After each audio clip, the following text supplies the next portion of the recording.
तिरुपती बालाजीच्या प्रसादाचे लाडू कसे तयार होतात? पोटू नेमकं काय आहे? नमस्कार, सर्वांचे सोशल चर्चेमध्ये स्वागत आहे.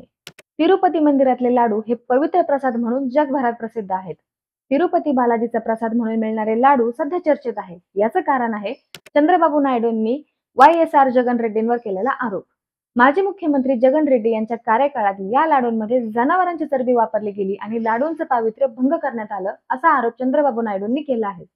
तिरुपती मंदिरात भाविकांना प्रसाद म्हणून दिल्या जाणाऱ्या लाडूंमध्ये प्राण्यांची चरबी आणि फिश ऑइलचे अंश आढळून आल्याचे सिद्ध झाल्याची असली माहिती लॅबच्या तपासणी रिपोर्टमधून समोर आली आहे.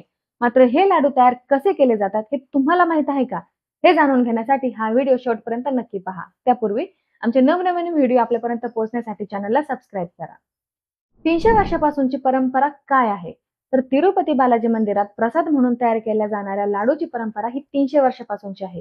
इंडियन एक्सप्रेसच्या वृत्तानुसार 1715 या वर्षापासून तिरुपती मंदिरात लाडूचा प्रसाद तयार करण्यात येतो.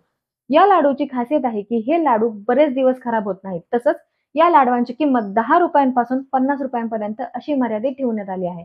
त्यामुळे तिरुपती बालाजीच्या दर्शनाला येणारा प्रत्येक भाविक लाडूचा प्रसाद घेऊन जातोच. लाडू जिथे तयार होतात त्या स्वयंपाकघराला म्हटलं जातं पोटू. सध्याच्या घडीला तिरुपती बालाजी देवस्थानातर्फे दररोज 6 लाख लाडू तयार केले जातात.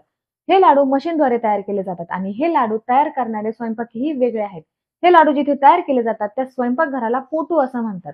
मंदिराचे पुजारी आणि काही खास लोकांनाच या ठिकाणी प्रवेश दिला जातो. लाडू मशीनमध्ये वळले जातात तर स्वच्छता राखण्यासाठी विशेष जबाबदारी घेतली जाते.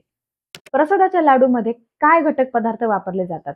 तर लाडू तयार करण्यासाठी बेसन, तूप, काजू आणि वेलची हे घटक वापरले जातात. काजू, वेलची, बेदाणी आणि खडी साखर मिसळलेलं लाडूचं मिश्रण मुरवलं जातं आणि त्यानंतर लाडू वळले जातात. तसंच लाडूसाठी जे तूप वापरलं येतं त्यात कुठल्याही प्रकारची तडजोड केली जात नाही. लाडू तयार करण्यासाठी 200 वर्षांहून अधिक काळ चुलीचा वापर. लाडूंचे मिश्रण तयार करण्यासाठी 200 वर्षांहून अधिक काळ चुलीचा वापर तयार करण्यात आला. मात्र मागच्या काही दशकांपासून LPG गॅस वापरण्यात येत आहे.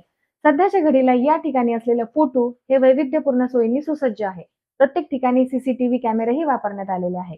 लाडू तयार झाला की प्रत्येक बॅचचा पहिला लाडू तिरुपती बालाजीला नैवेद्य म्हणून दाखवला जातो.